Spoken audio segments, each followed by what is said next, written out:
எங்க உங்க எஜமானி அம்மாவை கூப்பிடு, பேசி பாக்குறேன். ஒருவேளை என் முகத்தை பார்த்த உடனே மனசு மாறி அவங்க கண்டிஜனை கைவிடலாம். அவங்க டவுனுக்கு போயிருக்காங்க, வரத்துக்கு நேரம் ஆகும். நீ அப்பால வா.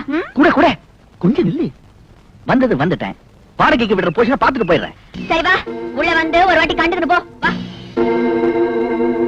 வேலைக்கார பெண்ணே, நான் சொன்னா நீ நம்ப மாட்டேன். இந்த கட்டிலும் மெத்தையும் எனக்கு ரொம்ப பிடிச்சு போச்சு. நீயும் எனக்கு ரொம்ப ரொம்ப பிடிச்சு போச்சு. நீ இங்க தான் தூங்குறியா? என்னடா? நீயும் இந்த வீட்டுல தான் தங்குறியான்னு கேட்டேன். எல்லாமே என் மனசுக்கு திருப்தியா நடந்துட்டு வருது. அதே மாதிரி இந்த போஷனும் எனக்கு வாடகைக்கு கிடைச்சிருச்சுன்னா ஒரு வழியா செட்டில் ஆயிடுவேன். செட்டில். பெண்ணே, உங்க முதலாளி அம்மா எப்ப வருவாங்க? எந்த நிமிஷம் வருவாங்க.